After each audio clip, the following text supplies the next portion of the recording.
kembali lagi bersama Mang Ardi. Kita ingin melanjutkan pembahasan kita. Apakah kalian masih segar, masih bisa mengikuti alur dramatik ya dari aljabar linear versi Mamang yang sangat ekstrim ini? Nah, itu. Nah, kalau kalian masih bisa, mari kita lanjutkan guys pembahasan kita di aljabar linear ini. Semoga kalian bisa tercerahkan oleh cahaya Mamang, termasuk cahaya kepala Mamang ini ya. Oke, tanpa berpanjang kata lagi, kemarin itu kita sudah membahas tentang basis ya. Oh, komponen kemarin itu. Kemarin video sebelumnya ya. Oke, di sini ada pertanyaan menarik guys. Menarik bagi yang sudah paham ya. Tapi kalau yang belum paham pasti bikin makin pusing saja ya. Jika S itu subset Rn suatu subruang guys, apakah basis S itu pasti ada? Ini biasanya pertanyaan yang dilemparkan oleh anak-anak analisis ya. Tuh anak-anak analisis biasanya yang menyukai matematika analisis itu biasanya yang seperti ini nih kayak makanan apa ya? Pokoknya ini hal-hal yang sering terlempar di benak kepala mereka gitu. Kenapa ini, kenapa itu, kenapa ini, kenapa itu gitu. Nah, ya jika iya apakah basisnya tunggal? Oke, ini pertanyaan menarik. Mari kita lihat seperti ini guys ilustrasinya ya. Katakanlah ya, ini pemaparannya ya. Ini mana nih proses? Bentar. Ubah. Oke. Nah, penjelasan dari Mamang ya. Semoga ini bisa mencerahkan. Diambil ya. Diambil S ini subruang Rn ya. Jadi subruang dari Rn itu. Nah, S itu pasti tidak kosong guys. Pasti tidak kosong. Karena setidaknya guys, dia bukan himpunan kosong karena setidaknya 0 itu pasti anggota dari S. Kenapa jadi 0 anggota dari S? Mamang sudah jelaskan di video sebelumnya. Jadi 0 itu pasti anggota dari S. Asalkan dia subruang gitu ya. Jadi kita bisa, karena dia tidak kosong, jadi kita bisa mengambil sebarang anggota dari S. Jadi Mamang diambil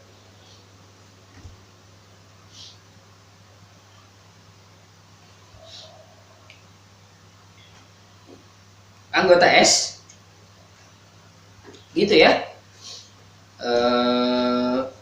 Oke. Katakanlah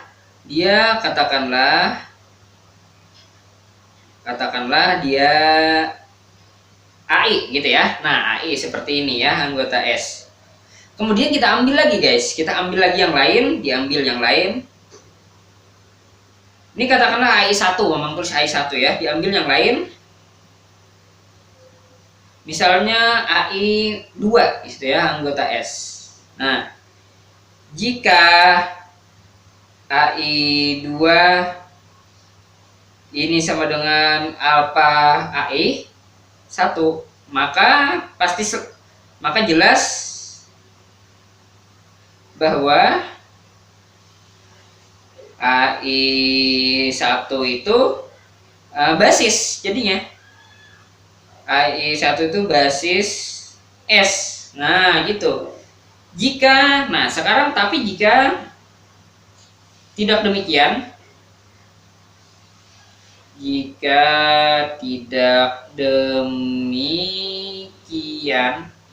begitu. Nah, kesini ya. Nah, ada proses min-max. Namanya ini proses min-max, guys. Ya, jika tidak demikian, kita koleksi sekarang ya. Dikoleksi AI1, AI2 gitu ya. Nah, lalu diambil lagi AI3 sekarang, AI3.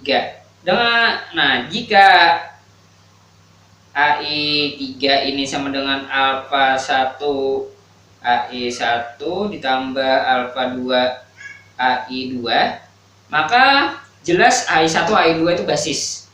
Maka jelas Jelas nggak sih ini sih? Bagi kalian bisa nggak menangkap kejelasannya itu di mana gitu? AI1, AI tar. Yang baik lah, nulisnya lah. Ini basis ya. Basis S. Nah, proses ini dilanjutkan dengan sampai seterusnya, guys. Sampai terkumpul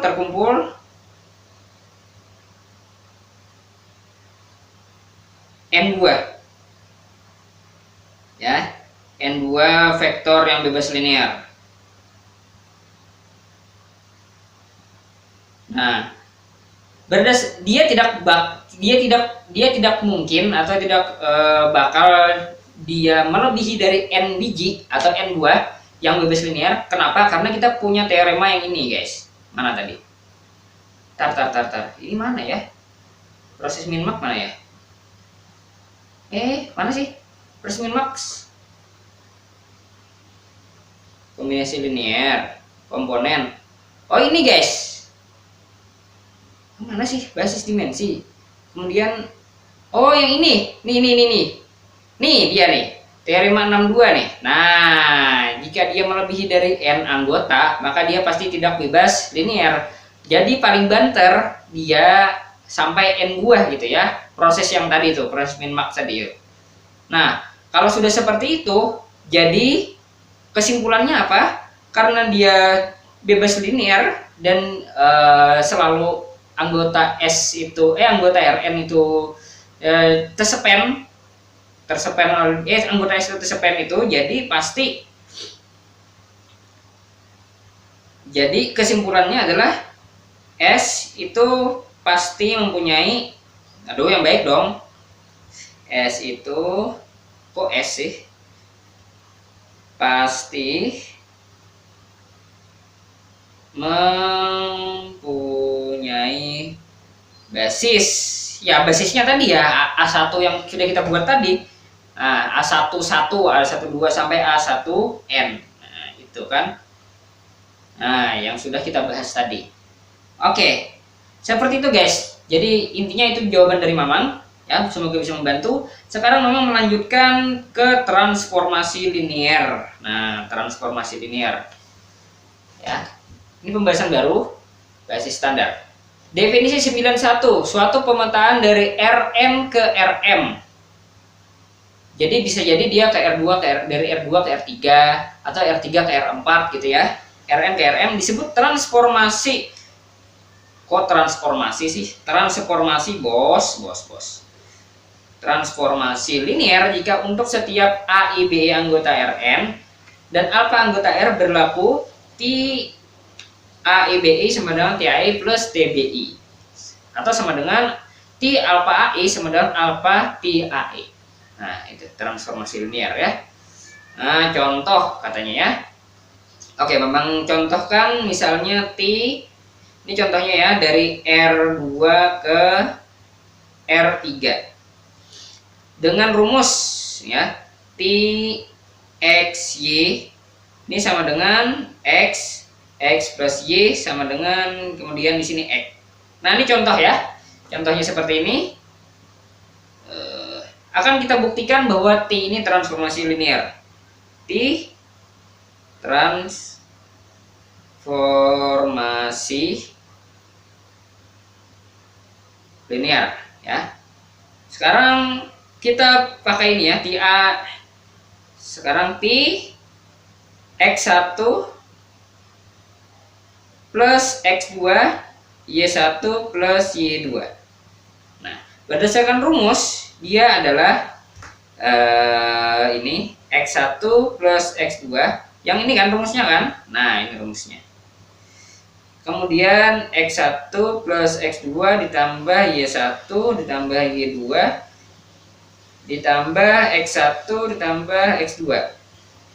Nah, ini ke R3 kenapa? Kenapa dia ke R3? Karena dia komponennya ada 3. 1, 2, 3. Nah, gitu ya. Itu makanya dia R3. Oke. Yang ini, kalau kita jabarkan, ini sama dengan bisa kita tulis menjadi X1 X1 plus Y1 X1 ditambah X2 di sini ya, X2 plus Y2 X2.